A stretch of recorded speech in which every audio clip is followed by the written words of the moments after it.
இன்றைய நாளிலே வேதத்திலே நாம் இன்றைக்கு நமக்கு கொடுக்கப்பட்ட தலைப்பு the power of being with Jesus. இயேசுவோடு இருப்பதால் கிடைக்கும் பலம். இயேசுவோடு நாம் இருப்பதால் கிடைக்கும் பலம் என்பதை குறித்து நமக்கு தியானிக்க இருக்கிறோம். பலம் என்று சொன்னால் நாம் அனைவருக்கும் தெரிந்தது. It's about strength. ஸோ நான் ஒரு தடவை நிறைய மாணவர்கள் மத்தியிலே உட்கார்ந்து பேசி கொண்டிருந்தோம். அப்பொழுது நான் ஒரு கேள்வியை கேட்டேன். உங்களுடைய வாழ்க்கையிலே எது பலம் என்று நீங்கள் நினைக்கிறீர்கள் என்று சொல்லி நான் கேட்டேன். ஸோ ஒவ்வொருத்தரும் ஒவ்வொரு பதிலை நான் சொன்னாங்க. ஒரு சிலர் என்ன சொன்னாங்க அப்படின்னா, உடல் அளவிலே நமக்கு பலம் இருந்தால் நம் வாழ்க்கையில் முன்னேறி விடலாம். உடலிலே நாம் நம்மை சரியாக வைத்துக் கொண்டோம் என்று சொன்னால், உடலிலே நமக்கு பலம் இல்லை இருக்கிறது என்று சொன்னால், நமக்கு எந்த நோய் எந்த பிரச்சனையும் இல்லை அப்படின்னு சொன்னா நம்ம வாழ்க்கையில முன்னேறி விடலாம் என்று சொல்லி ஒரு சாரார் அந்த கருத்துக்களை சொன்னார்கள். மற்றவர்கள் சொன்னார்கள், இல்லை இல்லை, உடல் பலம் நமக்கு தேவையில்லை, அது போதாது, நமக்கு பணம் வேண்டும், பொருளாதாரம் அதிகமாக வேண்டும், அது நமக்கு அதிகமாக இருந்தால் மட்டுமே நம்மால் வாழ்க்கையில் வெற்றி பெற முடியும் என்று சொல்லி சொன்னார்கள். சோ இது ஒருத்தர் சொன்னாங்க. அடுத்து மூன்றாவது நபர் சொன்னார்கள், இல்லை இல்லை, நமக்கு பொருளாதாரம் மட்டும் தேவையானது இல்லை, உடல் பலம் மட்டும் தேவையானது இல்லை, மனபலமும் நமக்கு ரொம்ப முக்கியம் என்று சொல்லி சொன்னார்கள். சோ நம்முடைய வாழ்க்கையிலே we all need strength to live our life as we know about this. So எல்லாருக்கும் தெரிஞ்ச ஒரு நிக் வொய்ச்னு சொல்லிட்டு ஒரு மனிதர் இருக்கிறாரு. அவர் வந்து ஒரு பெரிய சொற்பொழிவாளர். நீங்க கூகுள் பண்ணி பார்த்தீங்கன்னா தெரியும். அவருக்கு பார்த்தீங்க அப்படின்னா 2 கையும் கிடையாது, 2 காலும் கிடையாது.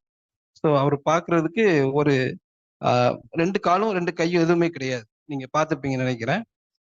அடிக்கடி இந்த இதுல யூடியூப்ல இதெல்லாம் வரும்.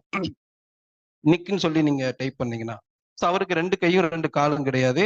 அவர் பிறக்கும் பொழுது அவங்க அம்மா வந்து இது குழந்தையே கிடையாது, எனக்கு குழந்தைன்னு பிறந்ததுன்னா கை காலு எல்லாமே நல்லா இருக்கும், ஸோ இவங்களுக்கு குழந்தையே கிடையாது, இது ஒரு பிண்டம் போல் இருக்கிறதே, அதனால சொல்லி இது எனக்கு வேண்டாம் என்று சொல்லி அவருடைய அப்பா சொன்னதாக அவருடைய வாழ்க்கை குறிப்பிலே அவர் குறிப்பிட்டிருக்கிறார். ஸோ அதுக்கப்புறம் என்னாச்சு அப்படின்னா, அவங்க அம்மா இல்ல இல்ல, நான் பையனை நான் வளர்க்குறேன் அப்படின்னு சொல்லி அந்த பையனை தொடர்ந்து எடுத்து வளர்த்தாங்க. ஸோ அந்த பையனும் வளர்ந்தான். ஸோ 2 உடல் ஊனமுற்றவராய், உடலில் பலவீனம் இருந்தவராய் அவர் வளர்க்கப்பட்டார். நாளடைவில் அவர் வளர்ந்த பிறகு அவர் ஸ்கூலுக்கெல்லாம் சேர முடியாத சூழல்லாம் வந்துச்சு அவருக்கு. ஏன்னா உனக்கு கையும் இல்லை காலும் இல்லை, நீ எப்படி படிப்ப அப்படிங்கிற மாதிரிலாம் அவர் கேலி செஞ்சாங்க. ஆனா அவர் வந்து என்ன பண்ணாரு அப்படின்னா, தன்னுடைய மன வலிமையை வைத்து தன்னால் முன்னேற முடியும் என்கிற ஒரு நம்பிக்கையிலே அவர் தொடர்ந்து படித்து பெரிய ஆளாய் வந்து ஒரு பெரிய சொற்பொழிவாளராக வந்தாருன்னு சொல்லி அந்த அவருடைய வாழ்க்கை குறிப்பிலே போட்டிருக்கிறது. ஸோ அவருக்கு உடல் பலம் இல்லை, ஆனா மனபலம் இருந்துச்சு. அதனால அவரு பெரிய அளவுல பொருளாதாரத்தை பெற்றுக்கொண்டார் என்று சொல்லி. இன்னொரு நபர் கிரிக்கெட் வீரர் அவரு. ஸோ ஜெய்ஸ்வால் அப்படின்னு சொல்லிட்டு ஒரு பையன். ஸோ அந்த பையனுக்கு கிட்டத்தட்ட ஒரு 17-18 வயசு தான் இருக்கும். ஸோ அந்த பையன் ஐபிஎல்ல வந்து அவங்க அப்பா வந்து பானிபூரி சேல் பண்ற ஒரு வேலை செஞ்சுட்டு இருந்தாரு. ஸோ அந்த பையன் ஐபிஎல்ல விளையாண்டு பெரிய அளவுல பணம் சம்பாதிச்சு இப்போ ஒரு பெரிய பிளேயர் ஆயிட்டாரு. ஆனா அவருக்கு வந்து என்ன இல்லை அப்படின்னா, பொருளாதாரம் கிடையாது, ஆனா உடல் பலம் இருந்தது, மன வலிமையும் இருந்தது, தன்னால் விளையாட முடியும், தன்னால் ஜெயிக்க முடியும் அப்படிங்கிற ஒரு மன வலிமை இருந்தது. அதனால் அவர் முன்னேறி பொருளாதாரத்தை அடைந்தார், எல்லா வகையிலும் முன்னேறிவிட்டார். ஸோ 2வது வகை. 3வது வகையிலே பார்த்தோம் என்று சொன்னால், நமக்கு எல்லாம் தெரிந்த காந்தியடிகள். காந்தியடிகளை பார்த்து நம்ம என்ன அவர் வந்து வயதான காலத்துலதான் பாத்தீங்க அப்படின்னா நிறைய சுதந்திர போராட்டத்துல ஈடுபட்டாருன்னு சொல்லி பார்க்கிறோம். அவருக்கு வந்து உடல் பலம் கிடையாது, பொருளாதாரமும் பெரிய அளவுல கிடையாது, ஆனா அவனுக்குள்ள இருந்தது ஒரு மன வலிமை. சோ நாங்க இதெல்லாம் பேசிக்கிட்டு இருக்கும் பொழுது, சோ நமக்கு வந்து உடல் பலமும் வேண்டும், மனபலமும் வேண்டும், பணம் பலமும் வேண்டும், பொருளாதாரத்திலும் பலம் வேண்டும். இவை 3லும் நிறைவடைந்தால்தான் நம்ம ஒரு நல்ல வாழ்க்கையை வாழ முடியும் என்று சொல்லி நாங்கள் அதை குறித்து டிஸ்கஸ் பண்ணிட்டு இருந்தோம். ஸோ இன்றைய நாளிலே நாம் தியானிக்க இருக்கிற பகுதி நாம் எடுத்துக்கொள்வோம். இந்த இடத்துல வந்து எதை குறித்து நாம் தியானிக்க இருக்கிறோம் என்று சொன்னால், மன வலிமையை குறித்து நாம் தியானிக்க இருக்கிறோம். ஸோ நம்மளுடைய வாழ்க்கையிலே ஆல் வி நோ ஒரு கிறிஸ்தவ வாழ்க்கையின் அடிப்படை என்ன என்று சொன்னால், நாம் உள்ளான மனிதனை பலப்படுத்துகிற ஒரு வாழ்க்கையை வாழ்ந்து கொண்டிருக்கிறோம் என்பதை நீங்கள் எல்லாம் அறிந்திருக்கிறீர்கள். ஸோ இந்த வேத புத்தகம் நமக்கு சொல்வதெல்லாம், நீங்கள் போய் ஒரு 10 ரூபாய் சம்பாதிச்சு 20 ரூபாய் சம்பாதிங்க அப்படின்னு சொல்லல. ஸோ உங்கள் உடலை நன்றாக பேணி பார்த்துக் கொள்ளுங்கள் அப்படிங்கிறது சொல்லவில்லை. மன வலிமையை எப்படி நீங்கள் பலப்படுத்த வேண்டும், உள்ளான மனிதனை நீங்கள் எப்படி பலப்படுத்த வேண்டும் என்பதை குறித்து அடிக்கடி இது பேசிக் கொண்டிருக்கிறது, நம்மை பலப்படுத்தி கொண்டிருக்கிறது. ஸோ இன்றைய நாளிலே நாம் நம்மளுடைய மன வலிமையை, உள்ளான மனிதனை எந்த விதத்திலே பலப்படுத்துகிறோம் என்பதை குறித்து நாம் இன்று தியானிக்க போகிறோம். என்னோடு நீங்கள் திருப்பிக் கொள்ளுங்கள். லூக்கா 10வது அதிகாரம் வசனம் 38 42 வசனம் முடிய.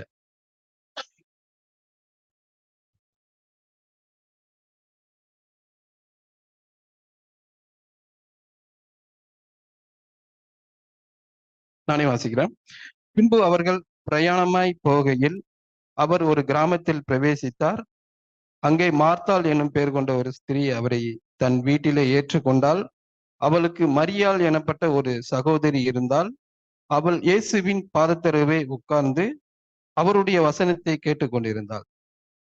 மார்த்தாளோ பற்பல வேலைகளை செய்வதில் மிகவும் வருத்தம் அடைந்து அவரிடத்தில் வந்து, ஆண்டவரே, நான் தனியே வேலை செய்யும்படி என் சகோதரி என்னை விட்டு வந்திருக்கிறதை குறித்து உமக்கு கவலை இல்லையா? எனக்கு உதவி செய்யும்படி அவளுக்கு சொல்லும் என்றார். இயேசு அவளுக்கு பிரதித்திரமாக, மார்த்தாளே, மார்த்தாளே, நீ அநேக காரியங்களை குறித்து கவலைப்பட்டு கலங்குகிறாய். தேவையானது ஒன்றே.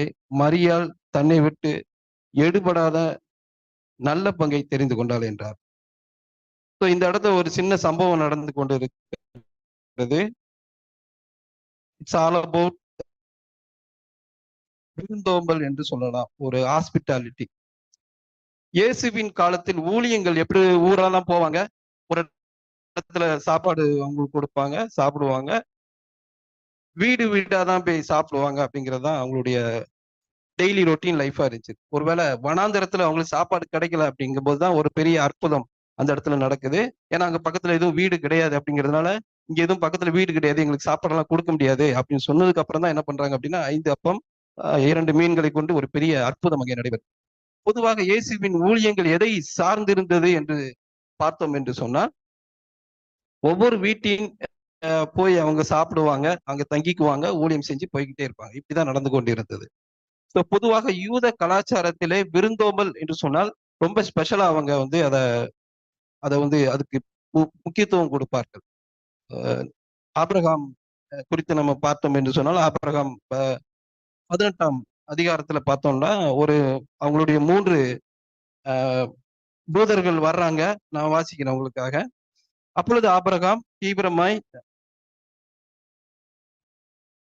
ஆதியாகமம் 18வது அதிகாரம் வசனம் 6, 7, 8 இதுல பார்த்தோம் அப்படின்னு சொன்னா, அப்பொழுது ஆபிரகாம் தீவிரமாய் கூடாரத்தில் சாரணத்துக்கு போய், நீ சீக்கிரமாய் 3 படி மெல்லிய மாவு எடுத்து பிசைந்து அப்பம் சுடு என்றாள்.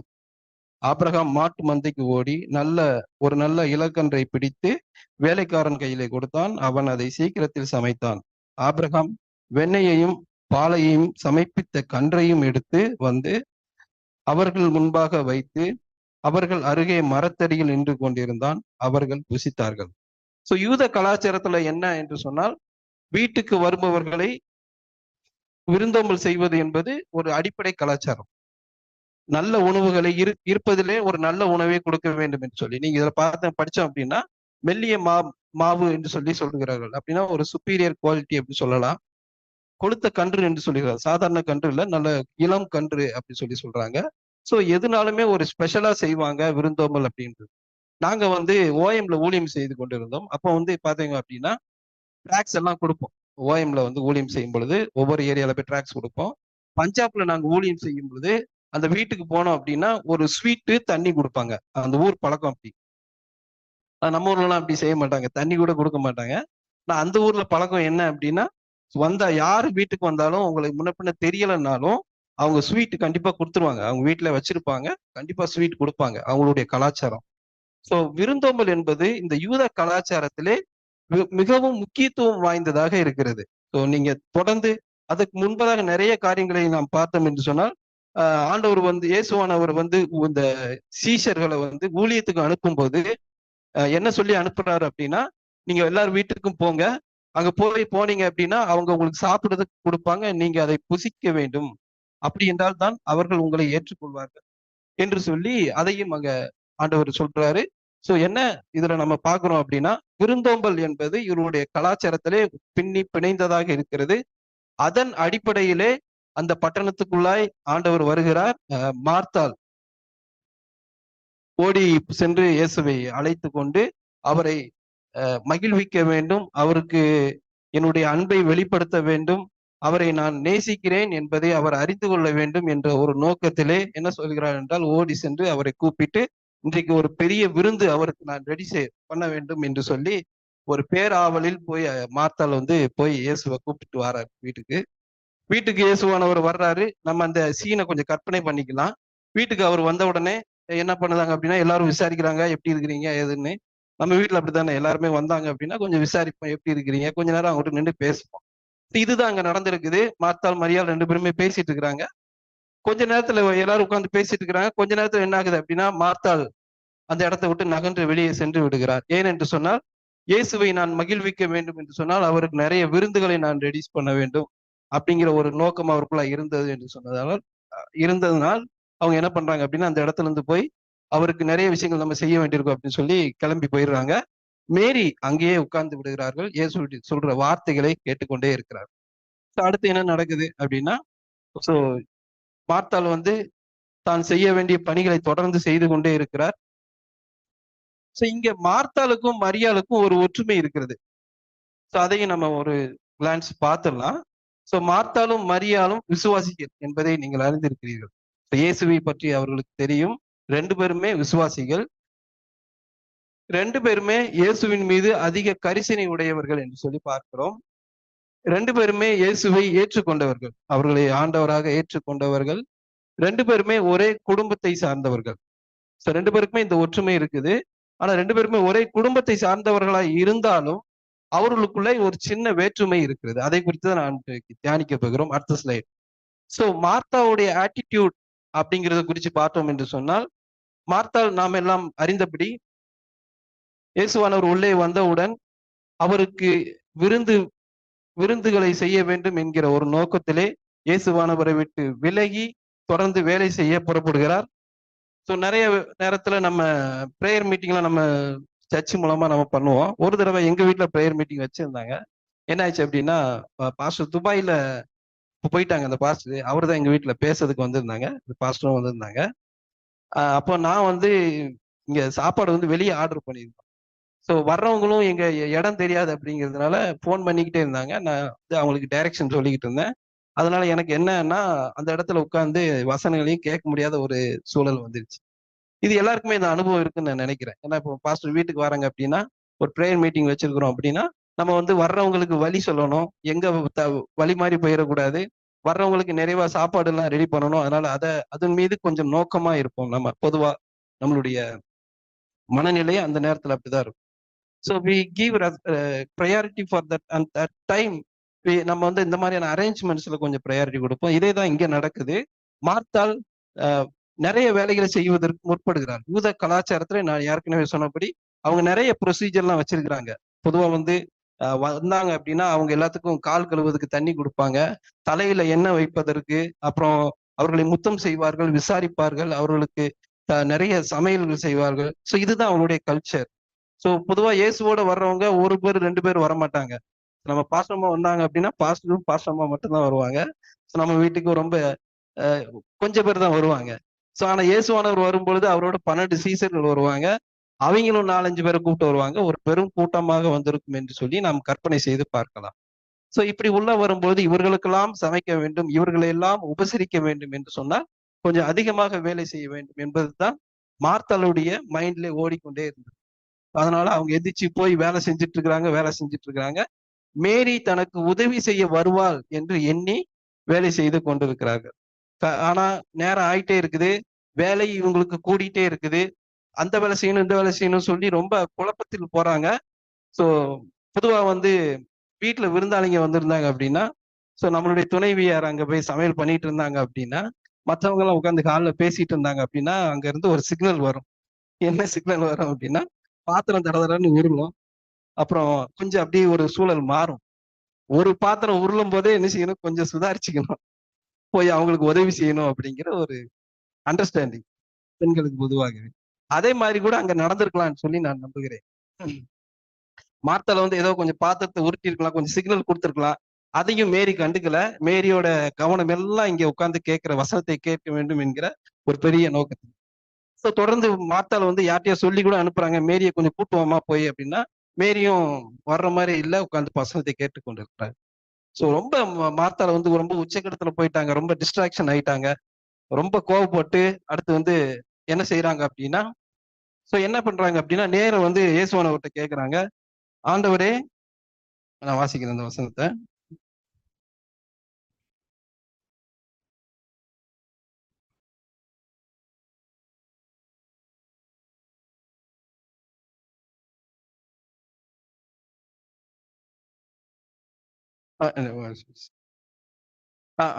மாத்தால வந்து என்ன சொல்றாங்க, ஆண்டவரே நான் தனியே வேலை செய்யும்படி என் சகோதரி என்னை விட்டு வந்திருக்கிறதை குறித்து உமக்கு கவலை இல்லையா? சோ ஒரு கேள்வி கேட்கறாங்க, நேர யார்கிட்ட வந்து கேட்கறாங்க அப்படின்னா, ஆண்டவர்கிட்ட வந்து கேட்கறாங்க. இந்த மாதிரி நான் அங்க உட்கார்ந்து கவலைப்பட்டுட்டு இருக்கிறேன். சோ இதெல்லாம் பேசுறதுக்கு முன்னாடி மார்த்தாளுடைய மைண்ட்ல என்னென்ன ஓடிட்டு இருக்கும் அப்படின்னா, சோ வந்து ஆண்டவரை பத்தி யோசிச்சிருக்கலாம். என்ன யோசிச்சிருக்கலாம் அப்படின்னா, சோ ஆண்டவரா என்ன செய்யணும் அப்படின்னா, நான் வந்து மார்த்தா கஷ்டப்பட்டுட்டு இருக்கிறேன், மேரி அனுப்பி வைக்கலாமே. அவர் வந்து நான் கஷ்டப்படுறத குறிச்சு அவருக்கு ஒரு கவலையுமே இல்லையா? யாருக்கு? இயேசுவானவருக்கு எந்த கவலையுமே இல்லையா? ஏன் அவர் என் மேல அக்கறையே கிடையாதா? அப்படிங்கிற ஒரு கோபம் யார் மேல வருது அப்படின்னா, மேரி மேல வந்துச்சு. இப்ப அது அப்படியே கொஞ்சம் கொஞ்சமா மாறி இயேசு மேல வந்துருச்சு. அதனாலதான் வந்து கேக்குறாங்க. அவங்க நேரம் வந்து மேரிய கேட்டிருக்கலாம். மேரி நீ வந்து எனக்கு வந்து உதவி செய்யுன்னு சொல்லி கேட்டிருக்கலாம். ஆனா அவருடைய கோபம் எல்லாம் யார் மேல வந்துச்சு அப்படின்னா, இயேசு மேல வந்துச்சு. நான் அங்க கஷ்டப்படுறேன். உங்களுக்கு என் மேல அக்கறையே இல்லை, என் மேல கன்சர்னே இல்லை. சோ இதே சம்பவம் தான் ஒரு இதுக்கு கொஞ்சம் கொஞ்சம் ஒரு நாட்கு ஒரு சில இதுக்கு முன்னாடி நடந்தது. எல்லாரும் கப்பல்ல போயிட்டே இருக்கிறாங்க. சோ அங்க வந்து புயல் அடிக்குது. சீசர்கள்லாம் இயேசுவானவர் வந்து கப்பல்ல படுத்து தூங்கிட்டே இருக்கிறாரு. அங்க இருக்கிற சீசர்கள்லாம் வந்து அவரை எழுப்புறாங்க. என்ன ஆண்டவரே, நாங்க வந்து இவ்வளவு கஷ்டப்பட்டுட்டு இருக்கிறோம், இவ்வளவு வேதனைப்பட்டுட்டு இருக்கிறோம், நீங்க ஜாலியா தூங்கிட்டு இருக்கிறீங்களா? உங்களுக்கு எங்களை குறித்து கவலை இல்லையா? அதே கேள்விதான் இங்கேயும் கேட்கிறாங்க. அதோட ஆண்டவர் சொல்றாரு, சோ எல்லாத்தையும் அதட்டி, அதுக்கப்புறம் அவங்கள பார்த்து சொல்றாரு, உங்களுக்கு ஏன் விசுவாசம் இல்லாம போயிடுச்சு? நான் உங்களோட கூட தானே இருக்கிறேன் அப்படின்னு சொல்லி. இதே சூழல் தான் இங்கேயும் வருது. மார்த்தாள் கேட்கிற கேள்வி, என்னை குறித்து உங்களுக்கு ஒரு கவலையும் கிடையாதா? நான் இவ்வளவு கஷ்டப்படுறேன், இவ்வளவு தூரத்துக்கு உங்களுக்கு எல்லாம் ப்ரிப்பரேஷன் பண்ணிட்டே இருக்கிறேன், என்ன குறிச்சு நீங்க ஏன் கவலைப்படுறது இல்ல அப்படின்னு சொல்லி அவருடைய எண்ணம் என்ன என்று சொன்னால், இயேசுவானவர் மார்த்தா இவ்வளவு கஷ்டப்படுறாள அப்படிங்கிறது குறிச்சு கவலைப்பட வேண்டும் என்கிற நோக்கத்துல இந்த கேள்வியை கேட்கிறார். சோ ஆண்டவர் வந்து அமைதியா இருக்கிறது. சோ அது முதல் வந்து மார்த்தாள் வந்து என்ன நோக்கத்துக்காக இயேசுவை அழைத்தாலோ, அவங்க வீட்டுக்கு எதுக்கு கூப்பிட்டாருன்னா, அவரை பிரியப்படுத்த வேண்டும், அவரை வந்து அன்னைக்கு ரொம்ப ஒரு மறக்க முடியாத நாளாக மாற்ற வேண்டும், அவரை ரொம்ப கனம் பண்ணணும்னா, ரொம்ப அவரை சந்தோஷப்படுத்தணும், அவருக்கு தேவையான நல்ல உணவுகளை கொடுக்க வேண்டும் அப்படின்னு சொல்லிதான் ஓடி ஓடி போய் இந்த பட்டணத்துக்குள்ள வந்த உடனே மார்த்தாள் போய் இயேசுவை கூப்பிட்டுட்டு வராரு. ஆனா அடுத்து என்ன நடக்குது அப்படின்னா, வேலை செய்யறா. அதனால மனம் கொஞ்சம் வருத்தம் அடைந்து, சலனம் அடைந்து, வேதத்துல என்ன போட்டிருக்கிற அப்படின்னா, அவன் வந்து சிக்குண்டால் சொல்லி போட்டிருக்குது. சோ கம்பேர்டுன்னு சொல்லி இன்னொரு வேர்ஷன்ல போட்டிருக்குது. சோ இந்த வேலைகள்லாம் செஞ்சு அவங்க சிக்குண்டால், என்ன ட்ரபிள்ட் ஆயிட்டா அப்படின்னு சொல்லி போட்டிருக்குது. என்னன்னா, இப்படி பல பல வேலைகளை செய்யும் பொழுது, சோ நம்மளுடைய வாழ்க்கையிலும் சரி, we have lot of responsibility in our life, இல்லைங்களா? ஸோ ஒவ்வொருத்தருக்குமே ஒரு ரெஸ்பான்சிபிலிட்டி இருக்குது. நம்ம உலக வேலைகளை செய்ய வேண்டும், உலக பணிகளை செய்ய வேண்டும், நம்ம குடும்பத்திற்கு தேவையான விஷயங்கள் நிறைய விஷயங்கள் செய்ய வேண்டியிருக்கிறது, குழந்தைகளை வளர்ப்பதிலே நிறைய விஷயங்கள் செய்ய வேண்டியிருக்கிறது. இப்படி நிறைய பொறுப்புகளை நாம் எடுத்து எடுத்துக்கொண்டு ஒரு ஸ்டேஜ்ல என்ன ஆயிடுறோம் அப்படின்னா, வி ஸ்ட்ரக் ஆயிடுறோம். சில நேரத்துல ஒரு ஸ்ட்ரக் ஆயிடுறோம். எப்படி மார்த்தால வந்து எல்லா வேலைகளும் செய்ய செய்ய கடைசியில் ஒரு இடத்துல ஸ்ட்ரக் ஆனாங்களோ, அதே மாதிரி இவரும் நம்மளும் நம்மளுடைய வாழ்க்கையில வந்து நிறைய பொறுப்புகளை செய்யும் பொழுது, நிறைய பொறுப்புகளை கையில் எடுத்து செய்யும் பொழுது ஒரு இடத்துல ஸ்டக் ஆகி நின்றுறோம். சரிங்களா? அந்த இடத்துல தான் ஓடி வந்து நம்ம ஆண்டவர்ட்ட கேட்கிறோம். ஆண்டவரே, நான் இவ்வளவு கவலைப்படுறேனே, இவ்வளவு பிரச்சனையில மாட்டிக்கிட்டேனே, இவ்வளவு சிக்கிக்கிட்டேனே, எனக்கு உங்களுக்கு என் மேல கவலையே கிடையாதா? அப்படின்னு சொல்லி நம்ம கேள்வி படுகிறோம். மார்த்தாள் அந்த கேள்வியை கேட்கிறாங்க. என்ன கேள்வி கேட்கிறாங்க அப்படின்னா, என் மீது உங்களுக்கு அக்கறை கிடையாது. என் மீது உமக்கு கவலை இல்லையா? ஒரு கேள்வியை கேட்கிறார். சோ ஒரு விருந்தாளிய வந்து கூப்பிட்டுட்டு வந்து உட்கார வச்சு, அவங்களையே குற்றப்படுத்துவது போல் இந்த சூழல் அமையுது. நீங்க பார்த்தீங்க அப்படின்னா, இந்த சூழல் அப்படித்தான் அமைக்கிறது. நீங்க விருந்துக்கு ஒருத்தர கூப்பிடுறீங்க, அவங்களையே நீங்க குற்றப்படுத்துறீங்க. மார்த்தாள் கூட அதத்தான் செஞ்சுட்டாங்க. ஏன் அத செஞ்சாங்க அப்படின்னா, நிறைய வேலைகளில் அவர்கள் பிஸியாக இருந்ததனால், அந்த சூழல்ல அவங்க மாட்டிக்கிட்டாங்க. டிஸ்ட்ராக்ஷன் ஆயிட்டாங்க. சிக்குண்டார்கள். சரிங்களா? சோ இப்ப என்ன நடக்குது அப்படின்னா, அடுத்து வந்து என்ன ஆயிடுச்சு அப்படின்னா, கேள்வி கேட்கிறாங்க. என் மேல அக்கறை இல்லையான்னு கேள்வி கேட்கிறாங்க. அடுத்து என்ன ஆயிடுச்சு அப்படின்னா, இயேசுவுக்கே ஒரு வேலை குடுத்துடுறாங்க. இயேசுவுக்கு என்ன வேலை குடுக்குறாங்க அப்படின்னா, நீங்க வந்து மேரிட்ட சொல்லுங்க. என்ன சொல்லுங்க அப்படின்னா, "நீ போய் அவளுக்கு உதவி செய்யி" அப்படின்னு சொல்லுங்க அப்படின்ட்டு. சரிங்களா? ஒரு விருந்தாளிய நம்ம வீட்டுக்கு கூப்பிடுறோம். அவங்களுக்கு விருந்தோம்பல் செய்றோம்.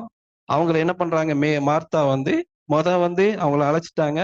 நல்ல விருந்து குடுக்கணும்னு நெனைக்கிறாங்க. கடைசி என்ன ஆயிடுச்சு அப்டின்னா, நெறைய வேலைகள் செய்ய மனம் அழுத்தமாயி, பல பிரச்சனைகள் அவங்க உள்ள சிக்குண்டவர்களாய், கடைசி அவங்க எந்த நோக்கத்துக்கு இயேசுவை கூப்பிட்டார்களோ, எந்த நோக்கத்திற்காக இயேசுவை பிரியப்படுத்த வேண்டும் என்று சொல்லி அழைத்தார்களோ, அந்த நோக்கம் நிறைவேறாமல் அவரை முதலாவது குற்றப்படுத்துகிறார்கள். அடுத்ததாக என்ன பண்றாங்க அப்படின்னா, இயேசுவுக்கே வேலை குடுக்குறாங்க. என்ன வேலை குடுக்குறாங்க அப்படின்னா, நீங்க அவட்ட சொல்லுங்க. என்ன சொல்லணும்? "நீ போய் அவளுக்கு உதவி செய்யுன்னு சொல்லி நீங்க சொல்லுங்க." அப்படி சொல்லி சொல்றாங்க. நம்முடைய பல வேலைகளிலே நமக்கு பல வேலைகளிலே பல பல பல task when we do multi level of task பல வேலைகளிலே நாம் ஈடுபடும் பொழுது, நம்ம நம்ம ஒரு சிக்கல்ல சிக்கும் பொழுது, we suddenly ask question to God that ஏன் ஆண்டவரே எனக்கு மட்டும் இப்படி நடக்குது? நீங்க என் மேல அக்கறையே இல்லையா? நான் தானே உங்கள எங்களோட இல்லத்துல அழைத்தேன். மார்த்தாள் நினைத்திருப்பார்கள். நான் தானே உங்க வீட்ல கூப்பிட்டேன். என் மேல உங்களுக்கு அக்கறை இல்லையா? உங்களுடைய வாழ்க்கையில அந்த கேள்வி இருக்கலாம்.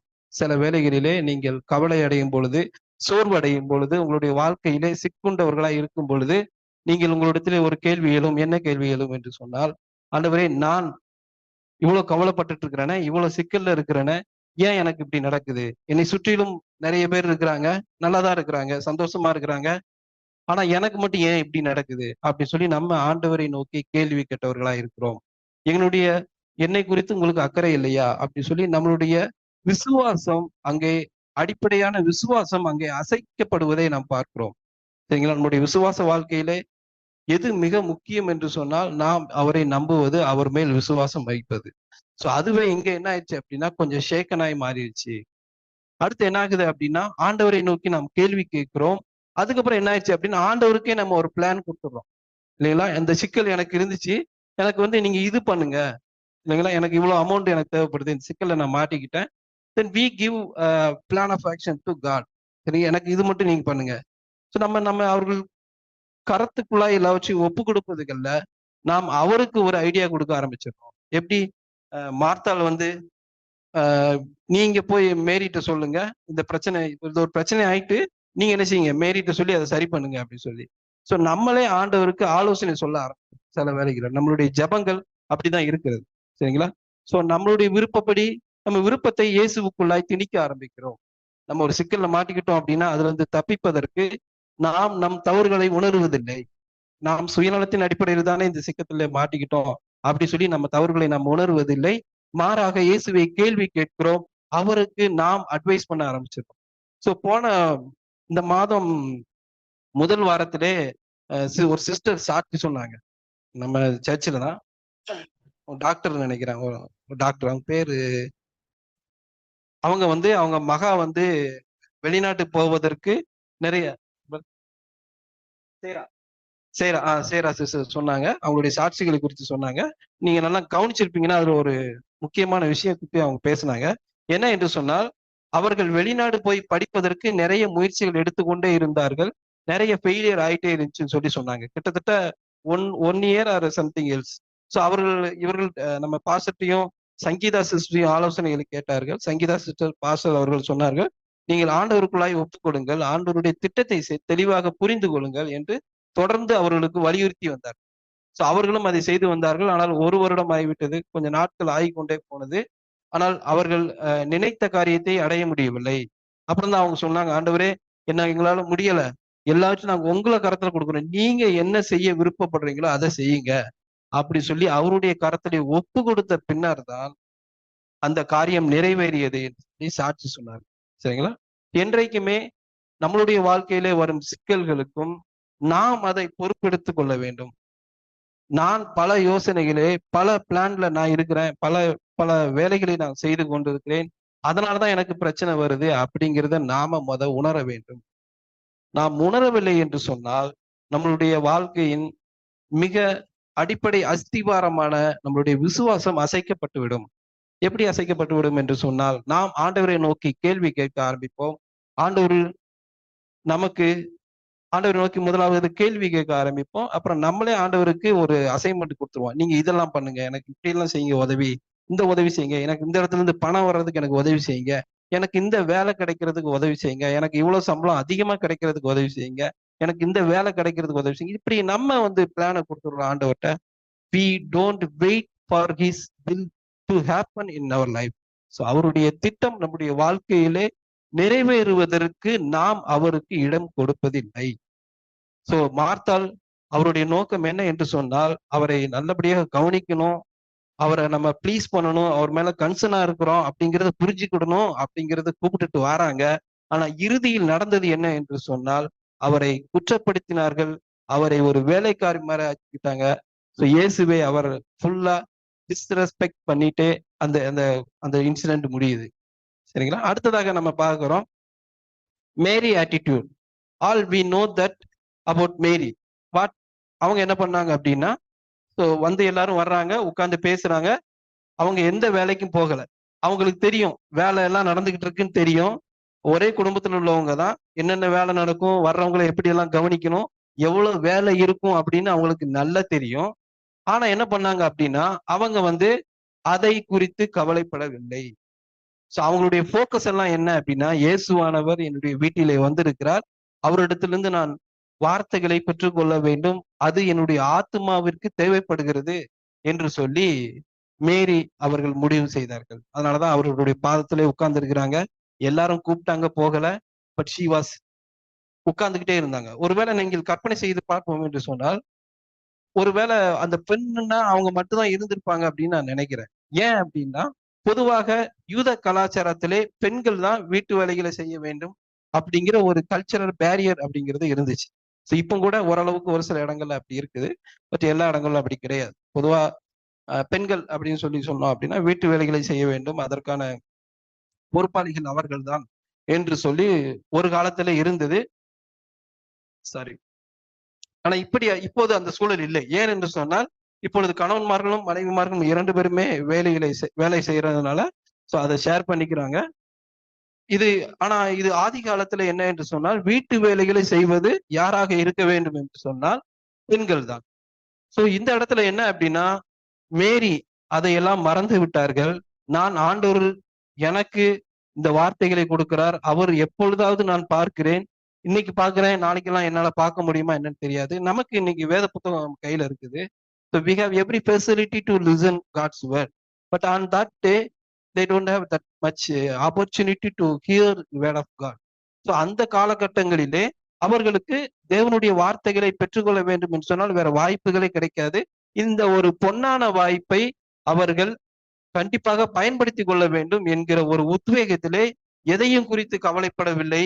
அவர்கள் எதையும் குறித்து யோசிக்கவும் இல்லை. இந்த கல்ச்சரல் பேரியல்ஸ், ஒருவேளை நிறைய ஆண்கள் கூட அவங்கள பார்த்து சொல்லியிருக்கலாம், நீங்க போய் ஏன் வேலை செய்யாம இங்க உட்கார்ந்துட்டு இருக்கிறீங்க, போய் வேலை செய்யுங்கன்னு சொல்லியிருக்கலாம். அவர்களுக்கு அந்த குரல்கள் கேட்டிருக்கலாம். ஆனா அதையெல்லாம் அவர்கள் பொருட்படுத்தாமல் துணிச்சலாக முன்வந்து ஒரு பெண்ணாக தேவனுடைய வார்த்தைகளை கேட்டுக்கொண்டே இருந்தார்கள், அவருடைய பாதத்தின் அருகே உட்கார்ந்து கொண்டு. ஸோ நம்மளுடைய வாழ்க்கையிலுமே face lot of distraction in our life. நமக்கு நிறைய டிஸ்ட்ராக்ஷன் நடந்துகிட்டே இருக்கும். நம்ம எல்லாருக்கும் ஒவ்வொருத்தரையும் நம்ம தனிப்பட்ட முறையில பேசுவோம் என்று சொன்னால் ஒவ்வொருத்தருக்கும் ஒவ்வொரு விதமான பிரச்சனைகள் இருந்து கொண்டே இருக்கும். சரிங்களா? சிலருக்கு பணப்பற்றாக்குறை இருக்கும். சிலருக்கு வந்து உடல் ரீதியான பிரச்சனைகள் அதிகமாக இருக்கும். சிலர் வீட்ல வந்து உடல் பாதிப்படைந்தவர்கள் அதிகமாக இருப்பார்கள்.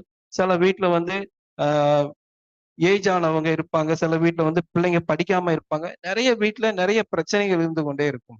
இந்த பிரச்சனைகள் இல்லாத மனிதர்கள் யாருமே இல்லை என்று சொல்ல முடியாது. பணம் நமக்கு நிறைவாக இருந்தால், பொருளாதாரம் நமக்கு நிறைவாக இருந்தால் நமக்கு எந்த பிரச்சனையுமே இல்ல அப்படின்னு நம்ம சொல்ல முடியாது. நீங்க ஒரு கிட்டத்தட்ட ஒரு 6, 7 மாசத்துக்கு முன்பதாக ஒரு வீடியோ ஒண்ணு வைரலாக இருந்தது. நீங்க எல்லாம் பார்த்திருப்பீங்கன்னு நெனைக்கிறேன். அம்பானி அவர பத்தி உங்களுக்கு தெரியும். ஒரு பெரிய திருமணம் நடந்தது. ஏதோ பல கோடின்னு சொல்றாங்க. 5000 கோடி வந்து கல்யாணத்துக்கு மட்டுமே அவர் செலவு பண்ணாருன்னு சொல்லி, அந்த கோடி கணக்கு வந்து அவருடைய மொத்த வருமானத்திலே மொத்த சொத்துல வந்து ஒரு 5% அப்படிங்கிற மாதிரிலாம் நெறைய எனக்கு I don't have much calculation. நெறைய பணம் வைத்திருந்தார் அப்படின்னு சொல்லி சொல்றாங்க. அம்பானி அவர் வந்து அந்த கல்யாண நிகழ்ச்சியிலே ஒரு உரையாடல் நடந்து கொண்டிருக்கிறது. அவருடைய மகன் 2வது மகன் அவரு போய் முன்னாடி நின்னு பேசிட்டு இருக்கிறாரு.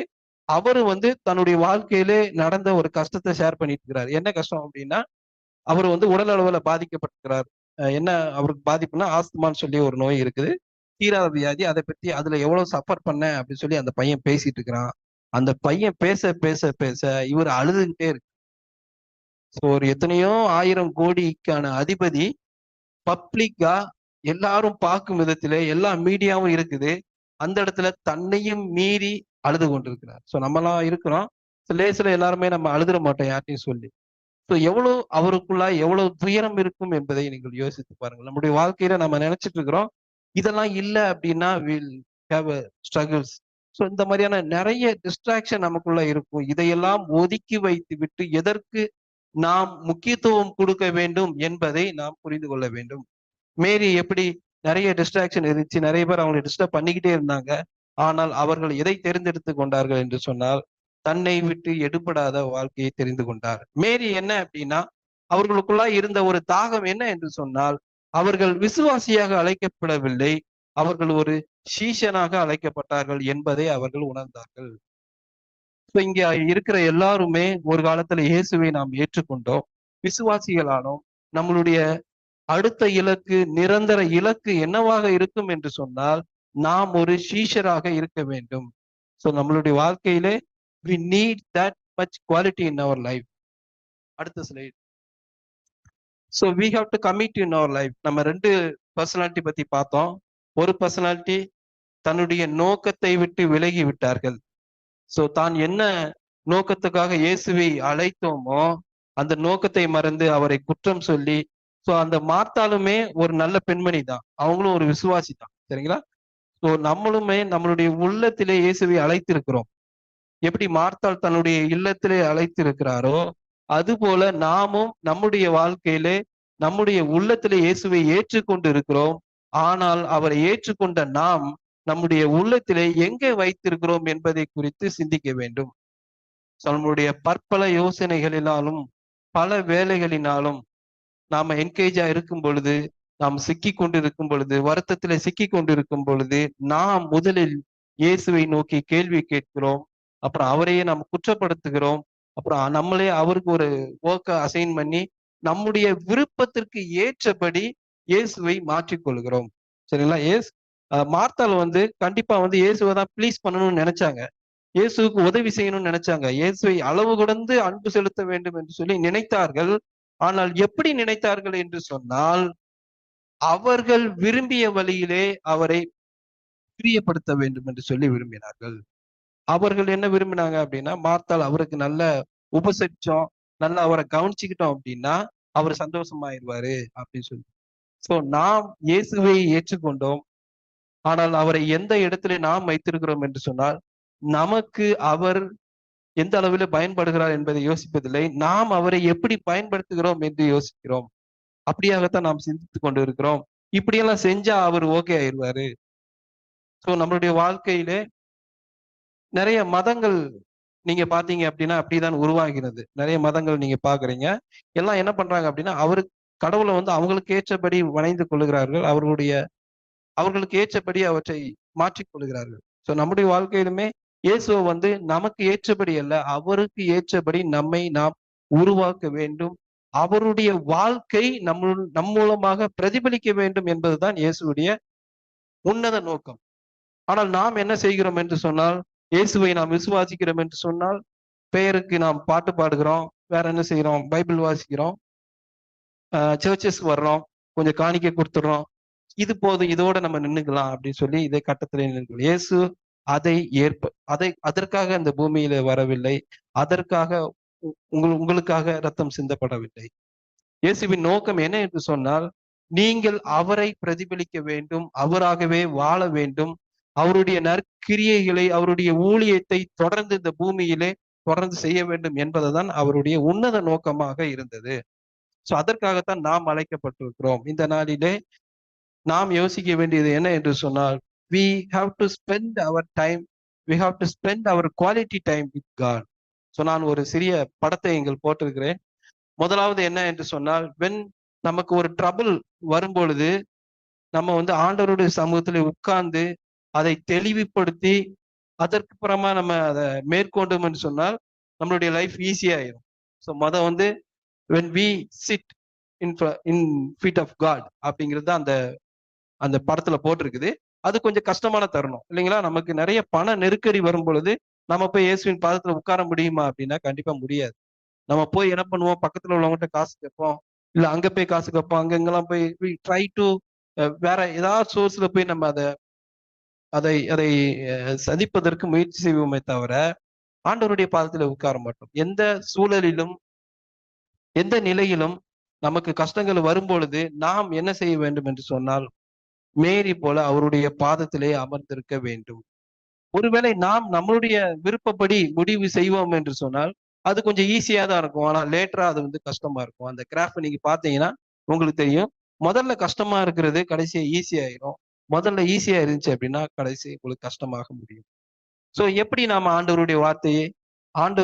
ஆண்டவருடைய வார்த்தையை பெறுவதற்கு எப்படி நாம் வாஞ்சியா இருக்க வேண்டும் என்று சொன்னால், we have to plan our time. So எங்க வீட்டுல பாத்தீங்க அப்படின்னா, ஸோ எங்களுடைய துணைவியார் ஒரு வேலைக்கு போறாங்க, நானும் ஒரு வேலைக்கு போறேன், எங்க பசங்களும் ஸ்கூலுக்கு போறாங்க.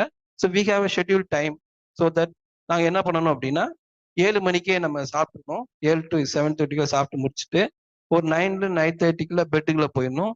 So 5 o'clock எந்திரிச்சிடணும். சமையல் முடிச்சு பசங்களை வந்து 7 o'clock அவங்க எந்திரிச்சிடணும். இந்த ஷெட்யூல் நாங்க போட்டிருக்கிறோம். ஏன் அப்படி சொன்னா, ஏதோ ஒரு வழியில நாங்க தவறு செய்திடக்கூடாது, ஏதோ பிரச்சனையா இருக்கக்கூடாது, இதை நாம் சரியாக ஃபாலோ பண்ண வேண்டும் என்று சொல்லி எல்லாருமே அப்படி செஞ்சிருப்பீங்க. எல்லாருடைய வாழ்க்கையிலுமே அப்படி ஒரு ஷெட்யூல் வாழ்க்கையை நீங்கள் வாழ்ந்து கொண்டிருப்பீர்கள். காலையில எத்தனை மணிக்கு எந்திக்கணும், எத்தனை மணிக்கு கரெக்டா நம்ம போகணும் அப்படின்னு சொல்லி ஒரு ட்ரெயினை பிடிக்க போறோம் அப்படின்னா we have a schedule. So 4 மணிக்கு ட்ரெயின் அப்படின்னா நம்ம எந்திக்கிறது ஒரு 3 மணிக்கா எந்திக்கணும். அப்ப எல்லாரும் குளிச்சு ரெடி ஆகணும். 2 மணிக்கு எந்திக்கணும் அப்படின்னா 3 மணிக்கு நம்ம குளிச்சு ரெடி ஆகி டிராவல் பண்ணதுக்கு 1 மணி நேரம். we have a schedule. So உங்களுடைய உள்ளான மனிதனை நீங்கள் புதுப்பிக்க வேண்டும் என்று சொன்னால், உங்களுடைய உள்ளான மனிதனை நாளுக்கு நாள் நீங்கள் புதுப்பிக்க வேண்டும் என்று சொன்னால், you have to schedule your spiritual life. சரிங்களா? இரண்டாவது ஒரு படம் போட்டிருக்கிறேன். எப்படி நீங்க உங்களுடைய ஸ்பிரிச்சுவல் லைஃபை ஷெட்யூல் பண்ண முடியும் அப்படின்னா, you have to sit in the feet of God. So ஒவ்வொரு நாளும் நாம் நம்மளுடைய ஆண்டவருடைய பாதத்திலே அமர்ந்து அவருடைய வார்த்தைகளை நாம் கேட்க வேண்டும். ஸோ ஒரு பக்கெட்ல வந்து செடி இருக்குது, ஒரு பக்கெட்ல இருந்து தண்ணி ஊத்துறாங்க, இன்னொரு பக்கெட்ல பாத்தீங்கன்னா செடி நல்லா வளர்ந்துருக்குது, அதுலயும் தண்ணி ஊத்துறாங்க. ஸோ இதுல பக்கெட்ல பாத்தீங்க அப்படின்னா ரொம்ப அளவுக்கு அதிகமா தண்ணி ஊத்திடுறாங்க. பொதுவா நீங்க வீட்டுல எல்லாம் செடியை வச்சிருந்தீங்க அப்படின்னா எப்படி நீங்க தண்ணி ஊத்துவீங்க அப்படின்னா, ஒரு பக்கெட் சின்ன பக்கெட்ல செடி வச்சிருக்கிறீங்க அப்படின்னா உடனே நிறைய தண்ணி நீங்க ஊத்த மாட்டீங்க இல்லைங்களா? ஸோ கொஞ்சம் கொஞ்சமா தான் நீங்க தண்ணி ஊத்துவீங்க. ஸோ அப்பந்தான் அது நல்லா வளரும். கொஞ்சம் கொஞ்சமா தண்ணி ஊத்த தான் நிறைய தண்ணி வளரும். ஆனா என்ன செய்யணும் அப்படின்னா, தினமும் அதுக்கு தண்ணி ஊத்தும். கொஞ்சமா நீங்க இல்ல நான் ஊருக்கு போறேன், ஒரு 2 மாசம் நான் வரமாட்டேன், அப்ப மொத்தமா நீ தண்ணி ஊத்திட்டு போயிடுறேன் அப்படின்னா அந்த செடி நீங்க வந்து பாத்தீங்க அப்படின்னா செத்து போயிடும், அழுகி போயிடும். கொஞ்சம் கொஞ்சமா அதுக்கு தண்ணி ஊத்த வேண்டும். ஸோ நம்மளுடைய வாழ்க்கையிலே தேவனுக்கு கொடுக்க வேண்டிய டைம் வந்து ஏதோ ஒரு நாள் போய் உட்கார்ந்து உடனே ஒரு 2 மணி நேரம் உட்கார்ந்து பைபிள வாசிக்கிறது, அப்புறம் எல்லாம் தியானம் பண்ணுவது. பொதுவா வந்து நம்மளுடைய பழக்கம் என்ன என்று சொன்னால், ஞாயிற்றுக்கிழமை நம்ம உட்கார்ந்து சர்ச்சஸ் போறோம், நிறைய பிரசங்கங்கள் கேட்கிறோம், கேட்ட உடனே நம்ம உணர்த்தப்படுவோம், இன்னுமே நம்ம கரெக்டா பைபிள் வாசிக்கணும், ப்ரே பண்ணணும் அப்படி சொல்லி முடிவு பண்ணுவோம். இது நான் உட்பட தான். சரிங்களா? உங்கள நான் குறை சொல்றதுக்காண்டி சொல்லல. என்னையுமே நான் தான் சொல்றேன். ஸோ நம்ம என்ன உடனே போய் நாளையிலிருந்து உட்கார்ந்து பிரேயர் பண்ணிடணும் அப்படின்ட்டு. ஸோ அப்படி பண்றோம், அப்புறம் விட்டுருதோம், மறந்துரும். சரிங்களா? தொடர்ந்து நீங்கள் இயேசுவோடு நேரத்தை தொடர்ச்சியாக நீங்கள் செலவிட வேண்டும். அப்படின்னா தான் உங்களுடைய உள்ளான மனிதன் ஒவ்வொரு நாளும் புதுப்பிக்கப்படுகிறார். நல்ல பங்கை நீங்கள் தேர்ந்தெடுத்துக் கொள்வீர்கள். சரிங்களா? நம்மளுடைய வாழ்க்கையிலே இது ரொம்ப முக்கியம். ஸோ நாங்க காலேஜ் படிக்கும்போது பிரேயர் செல் போவோம். பிரேயர் செல்ல வந்து மிஸ்டர் கருணாகரன் சொல்லிட்டு ஒரு சார் இருக்கிறாங்க. இப்பவும் அவங்க இருக்கிறாங்க. ஸோ அவங்க தான் எங்களுக்கு வந்து பிரேயர் செல் எடுப்பாங்க இங்கிலீஷ் டிபார்ட்மெண்ட்ல இருந்து. ஸோ வரும்பொழுதெல்லாம் அவர் வந்து ஒரு கேள்வி தான் எங்கிட்ட கேட்பார். என்ன கேள்வின்னா, நீ குவைட் டைம் எடுத்தீங்களா அப்படின்னு சொல்லி. குவைட் டைம் என்று சொன்னால் காலையிலே நீங்கள் வேதத்தை தியானித்தீர்களா என்று சொல்லி. இதுல ஒரு கேள்விதான் எங்கிட்ட கேட்டுக்கிட்டே இருப்பாரு. சோ நாங்க பிரேயர் செல் இருக்கும்போது தான் அந்த கேள்வி கேட்கிறாரா அப்படின்னா, நாங்க பிரேயர் செல் படிச்செல்லாம் முடிச்சிட்டோம். ஒரு 10 வருஷம் இல்ல ஒரு 15 வருஷம் கழிச்சு அவரை போய் நாங்க பார்க்க போறோம் அப்படின்னாலும் அதே கேள்விதான் கேட்பாரு. குவைட் டைம் எடுக்கிறியா தம்பி கரெக்டா அப்படின்ட்டு. ஏன் அதை கேட்கிறாரு அப்படின்னா, அதை நீங்க சரியாக எடுத்துக்கொண்டீர்கள் என்று சொன்னால், இயேசுவோடு உட்கார்ந்து அவர் சொல்லும் வார்த்தைகளை நீங்கள் கேட்க ஆரம்பித்தீர்கள் என்று சொன்னால், உங்களுடைய வாழ்க்கையிலே நீங்க எந்த பிரச்சனை வந்தாலும் you can meet out. So என்னைக்குமே நம்ம என்ன செய்யறோம் அப்படின்னா, காலையில எழுந்திரிச்ச உடனே we started to speak with to God. நம்ம தான் ஆண்டவர்கிட்ட எல்லாம் சொல்ல ஆரம்பிச்சோம். ஆண்டவரே, நான் இங்க இன்னைக்கு இன்டர்வியூ போறேன், இன்னைக்கு இந்த வேலைக்கு போறேன், இந்த ஊருக்கு போறேன், எனக்கு இன்னைக்கு இவ்வளவு பணம் தேவைப்படுது, எனக்கு இந்த வேலையெல்லாம் இருக்கு, என்னை பார்த்துக்கோங்க, என்ன அப்படி பண்ணுங்க இப்படி பண்ணுங்க அப்படின்னு we started to speak. So இது வந்து தவறு கிடையாது. ஆனா எது ரொம்ப முக்கியம் அப்படின்னா, you have to listen what God is saying to you. சரிங்களா? உங்க குழந்தைங்களை நீங்க வந்து யோசிச்சு பாருங்களேன். சின்ன பையனை வந்து நீங்க ஸ்கூலுக்கு அனுப்புறீங்க அப்படின்னா, முதல்ல என்ன சொல்லி அனுப்புவீங்க? காலையில வந்து நீங்க அவனுக்கு ஒரு இன்ஸ்ட்ரக்ஷன் கொடுப்பீங்க. என்ன இன்ஸ்ட்ரக்ஷன் கொடுப்பீங்க அப்படின்னா, ஸ்கூலுக்கு போகும் பொழுது பார்த்து போகணும், படியில ஏறும்போது பார்த்து ஏறணும், அப்புறம் வந்து அவங்க இன்டர்வல் விடும் பொழுது மெதுவா நீங்க இறங்கி வரணும். இப்படி எல்லாம் நம்ம பிள்ளைங்களுக்கு சாப்பிடும்போது நிதானமா சாப்பிடணும், சிந்தாம சாப்பிடணும். இப்படின்னு பிள்ளைங்களுக்கு நம்ம இன்ஸ்ட்ரக்ஷன் கொடுப்போம் when they go to school. இல்லைங்களா? எக்ஸாம் எழுதும்போது பார்த்து எழுது, யாரையும் பார்த்து எழுதக்கூடாது. இப்படி நிறைய இன்ஸ்ட்ரக்ஷன் கொடுத்து கொடுத்து தான் பிள்ளைங்களை அனுப்புவோம். பிள்ளைங்க போகும்பொழுது என்ன நினைப்பாங்க அப்படின்னா, ஒவ்வொரு வேலையை செய்யும் பொழுது அம்மா சொல்லுதை ஞாபகம் வச்சுக்குவாங்க. இப்போ அம்மா நம்மளை இப்படி சொன்னாங்க, அப்ப நம்ம இப்படிதான் செய்யணும் அப்படின்னு சொல்லி கரெக்டா ஞாபகம் வச்சு கரெக்டா போயிட்டு கரெக்டா வந்துருவாங்க. சாயந்தரம் வந்த உடனே என்ன செய்வோம்? என்ன நடந்துச்சு ஸ்கூல்ல சொல்லு அப்படின்னு சொல்லி கேட்போம். அவங்க எல்லாத்தையும் சொல்ல ஆரம்பிப்பாங்க. அப்புறம் நம்ம வெரி குட், ஸோ இந்த தவறு நீ பண்ணியிருக்கிற, நீ இப்படி பண்ணக்கூடாது அப்படின்னு சொல்லி அவர்களை திருத்துவோம். இது போலதான் நம்மளுடைய கிறிஸ்தவ வாழ்க்கையும் இருக்க வேண்டும். நாம தேவனுடைய ஆலோசனைகளை காலையிலே பெற்றுக்கொள்ள வேண்டும்.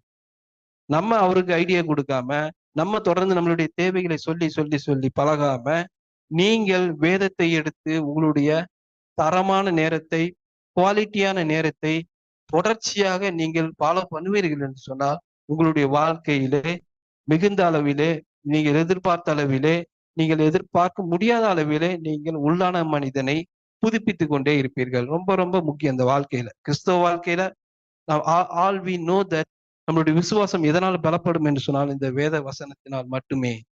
இந்த வேத வசனத்தை நீங்கள் எப்படி தியானிக்கிறீர்கள் என்பதை பொறுத்துதான் உங்களுடைய மொத்த கிறிஸ்தவ வாழ்க்கையும் அமையும். இல்லைங்களா? சோ நீங்க யார் யாரு இந்த வேத புக்கு படிக்கிறீங்க அப்படின்னு யாருக்குமே தெரியாது. இல்லைங்களா? இப்ப நீங்க ஒருத்தங்க ப்ரேயர் பண்ண சொன்னோம் அப்படின்னா, அவர் எப்படி ப்ரேயர் பண்றாரு அப்படின்னா ஓரளவுக்கு நமக்கு கணிச்சிருவோம். ஓ, இவங்க இப்படிப்பட்ட ஆளுன்னு சொல்லிட்டு. ஆனா வேத புத்தகம் படிக்கிறீங்களா இல்லையா அப்படின்னா தெரியவே தெரியாது. அது வந்து எப்ப நடக்கும் அப்படின்னா, we cannot see the people who are reading the Bible.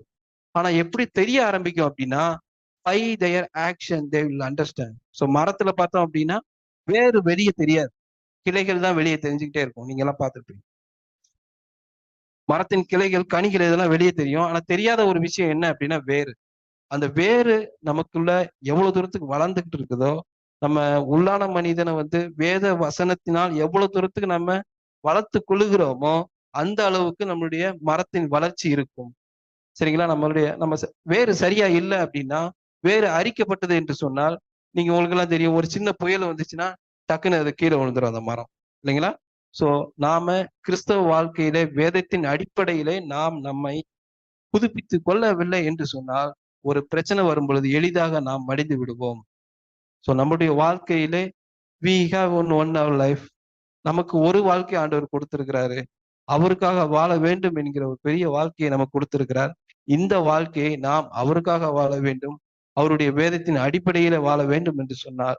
தொடர்ந்து நாம் வேதத்தை வாசிப்பதற்கான நேரத்தை ஒதுக்க வேண்டும். And we all know that we have a lot of activities in our church. Bible study எல்லாம் இருக்குது. அண்ட் நான் கூட நிறைய பைபிள் ஸ்டடி அட்டன் பண்ணல. நான் பாஸ்டர் நீங்க சொல்லும் போது எனக்கு மன வருத்தமாக இருந்தது. I have to do it. So நாம வேத ஆராய்ச்சியில் ஈடுபட வேண்டும். இது போன்ற வாய்ப்புகளை நாம் பயன்படுத்தி கொள்ள வேண்டும். எதற்கு முக்கியத்துவம் கொடுக்க வேண்டும் என்று சொல்லி நாம் யோசிக்க வேண்டும். எதற்கு முக்கியம் என்று சொல்லி நாம் யோசிக்க வேண்டும். எது நம்மிடத்திலிருந்து எடுத்துக்கொள்ளப்படாது என்று சொல்லி நாம் யோசிக்க வேண்டும். சரிங்களா? ஸோ நம்மகிட்ட ஒருவேளை நல்ல உடல் பலம் இருக்குது, நான் என்னால நம்ம வாழ முடியும் அப்படின்னு நினைச்சேன் அப்படின்னா, நீங்க வயதானதுக்கு அப்புறம் அந்த உடல் பலம் உங்களை விட்டு போய்விடும். சரிங்களா? பொருளாதாரம் நிறைய இருக்குது அப்படின்னா, சின்ன ஒரு லாஸ் ஆயிடுச்சு அப்படின்னா உங்களிடத்துல எல்லா பொருளாதாரமும் போயிடும்.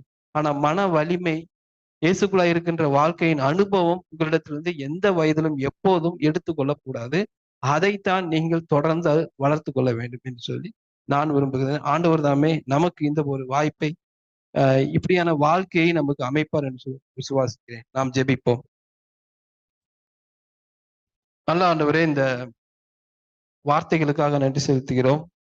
ஆண்டவரே, நாங்கள் எங்களுடைய வாழ்க்கையிலே உம்முடைய வார்த்தைகளுக்கு நாங்கள் முக்கியத்துவம் கொடுக்கவும், ஆண்டவரே, எங்களுடைய வாழ்க்கையின் அடிப்படை என்ன என்பதை நாங்கள் புரிந்தவர்களாய், வேத வசனம்தான் எங்களுடைய அடிப்படை என்பதை நாங்கள் ஆழமாய் புரிந்தவர்களாய் இங்கிருந்து நாங்கள் கடந்து செல்கிறோம்.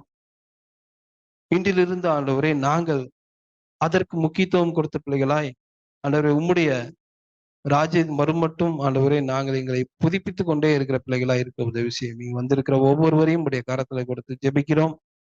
ஆண்டவரே, நீர் ஒவ்வொரு அந்த மாதிரியான பிராக்டிசஸ் பண்ணவும், அதை ஒரு ஷெட்யூல் பண்ணவும், அதை வாழ்க்கையிலே திட்டமிடவும் ஆண்டவர் தம்மை நீர் அவர்களுக்கு உதவி செய்யும். எனக்கு நீர் உதவி செய்யும். தொடர்ந்து ஆசீர்வதியும் பலப்படுத்தும். ஆண்டவர் இயேசு மூலம் வேண்டுகிறோம் நல்ல பிதாவே. ஆமேன், ஆமேன்.